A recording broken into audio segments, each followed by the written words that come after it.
வந்துட்டு நம்ம வந்து பார்க்க போகிறது பல்வகை திறன் சுற்றுகள். வித்தியாசமாக ஸ்டைலாக நம்ம செஞ்சு காமிக்கிறேன் பல்வகை திறன் அப்படிங்கிறது. சரிங்களா? சரி, இப்போ பாருங்கள். இப்போ எடுத்துக்காட்டுக்கு இப்போ நம்ம நிற்கிறோம், இப்படி ஓட்டு அப்படி ஒரு சுற்றில் நம்ம வந்து நிற்கிறோம். சரிங்களா? இதை எப்படியெல்லாம் நம்ம வந்து செய்யலாம்? ஃபஸ்ட் என்ன பண்ணுறோம், வெறுமனே ஒன்று ஒரு அழகுக்காக வெரைட்டியாக செய்கிறது அந்த பல்வகை திறன்கிறது. இப்போ இதே பாருங்கள், ஒரு சுற்று எக்ஸ்ட்ராவாக ஒரு கிறுக்கி மட்டும் அடிச்சு 2. இப்போ அடுத்தது பாருங்கள், இன்னும் கொஞ்சம் நல்லாயிருக்கும் பார்க்குறது. நிற்கிறோமா, கிறுக்கியும் அடித்து பின்னாடி அப்படி உருட்டு முழுசாக அப்படி உருட்டினாமல் எடுக்கணும். இந்த மாதிரி வித்தியாசமாக நீங்கள் வந்து செஞ்சு காமிக்கணும் அந்த டயத்துக்குள்ளே. சரி, இப்போ பாருங்கள். இப்போ 1வது பயிற்சியால் 1வது பாடம் வச்சு ஃபஸ்ட்டு ஸ்டெப் 1. 2வது இந்த கால் வாரல் அப்படிம்பாங்க, அப்படி சுற்ற எடுத்துகிட்டு ஜம்ப் பண்ணுறது. இது 2வது. சரி, என்ன பண்ணோம், 1 2 3 அடுத்த காலை ஊற்றி இந்த காலை அப்படி எடுப்போம். அது ஜம்ப் பண்ணி பண்ணால் அழகாக இருக்கும். சரிங்களா? இது 2வது.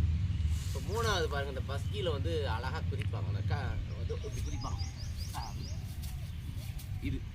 சரியா? 4வது பார்த்தீங்க அப்படின்னா இந்த கையை ஊண்டி ஜம்ப் பண்ணுவாங்க, கை வாரல் அப்படிமா, கையை ஊண்டி அப்படி ஜம்ப் பண்ணுறாங்க. சரியா? சரி, இப்போ அடுத்து பார்த்தீங்க அப்படின்னா 5வது வந்துட்டு திருமண்டி. அப்படியே காலை முறுக்கி அப்படி திருமண்டியில் அப்படி சுற்றி அப்படி நிற்பாங்க. இது ஆப்போசிட். ஸோ அப்படியே அழகாக பண்ணுவாங்க. இப்போ இதை நம்ம எப்படி இதில் சேர்க்க போகிறோம் அப்படின்னா, மொத்தமாக ஒரே டேக்கில் நம்ம வந்து பண்ணணும், ஒரு செட்டாக வச்சுக்கணும். அந்த பாடத்துக்கு நடுவில் அப்படி மொத்தமாக போட்டிங்கன்னா அது ஒரு அழகாக இருக்கும். பாருங்கள், வைக்கிறோம். 1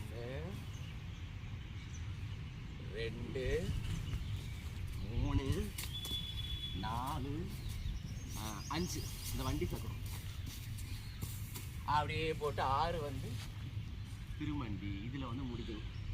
அப்படியே எழுந்திரிச்சு நீங்கள் அடுத்த பாடத்துக்கு நீங்கள் அப்படியே கண்டினியூ பண்ணி நீங்கள் போய்க்கலாம். 6 விஷயம் காமிச்சிருக்கேன். சரிங்களா? 1 கம்பை சுற்றி பின்னாடி உருட்டி எடுக்கிறது. 2 ஜம்ப் பண்ணுறது, கால் வாரம். 3 கை வாரம், கையை ஊண்டி சுற்றுறது. 4 பாருங்கள், ஜம்ப் பண்ணுறது பஸ்கியில். 5 என்ன பார்த்தோம், கையை ஊண்டி சுற்றி வர்றது. அழகாக பண்ணணும். ஒரு ரவுண்டு முழுசாக அடிக்கணும். அப்படியே சுற்றி திருமண்டியில் முடிக்கிறது. அப்படியே எழுந்திரிச்சு பாடத்தை நம்ம அடுத்த ஸ்டெப்புக்கு நம்ம வந்து போய்க்கலாம். ஒரு 6 விஷயம். இப்போ 6 ஒட்டுக்காக சேர்ந்து செய்கிறேன் பாருங்கள். நிற்கிறோம். இப்போ போட்டியில் வந்து எப்படி சேர்க்கலாம், அதான் செய்கிறோம். நிற்கிறோம், போகிறோம். 1 2 3 4 5 6 அப்படி எழுந்திரிச்சிட்டு அடுத்த ஸ்டெப்புக்கு நாம் வந்து இறங்கி பாடத்துக்கு போகலாம். சரி, செயல்திறன்கிறதுல பல்வகை திறன் இப்போ பாருங்கள். இப்போ செஞ்சு காமிச்சாச்சு. இப்போ செயல்திறனில் பல்வகை திறன் உங்களுக்கு வந்து காமிச்சாச்சு. கர்ணங்கள் அதே மாதிரி தான், ஒன்றுமே இல்லை, ரொம்ப ஈஸி. வெள்ளை ட்ரெஸ்ஸு போட்டிருக்கேன், அழுக்காயிரும், அதனால் காமிக்கிறேன். சரிங்களா? கம்பை இப்படி வச்சுட்டு முன்னாடி பெல்ட்டி அடிக்கிறது. சரி, காமிச்சிருவோம். அடிக்கணும், அவ்வளோதான். எந்திரிக்கிறோம். அதே மாதிரி பின்னாடி பின் கரணம். அப்படி இது முன் கரணம், பின் கரணம். கையுண்டி கரணம் 2 விதமாக அடிக்கலாம், 3 விதமாக அடிக்கலாம். 1 அப்படியே போயிட்டு கம்பை வச்சுட்டு அடிக்கலாம்.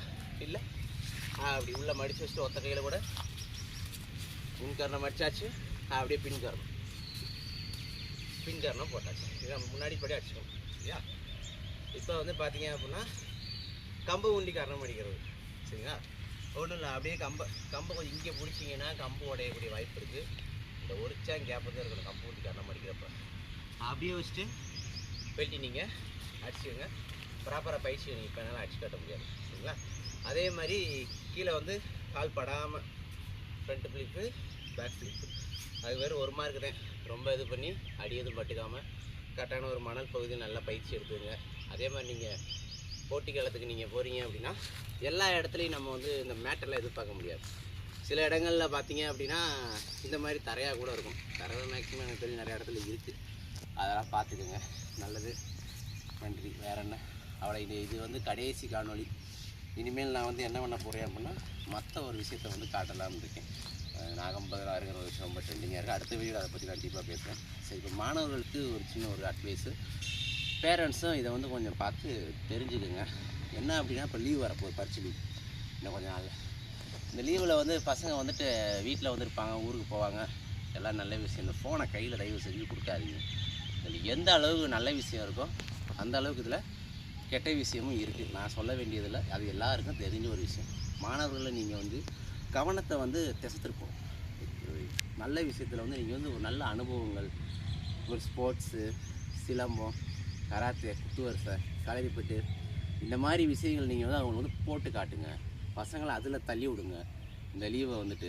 சரிங்களா? சரி, ரைட்டு. அதே மாதிரி பார்த்தீங்க அப்படின்னா இப்போ ஏற்கனவே சிலம்பம் கிளாஸில் இருக்கக்கூடிய மாணவர்கள் வந்துட்டு போட்டினா அப்போ மட்டும்தான் பயிற்சியை பண்ணுறீங்க.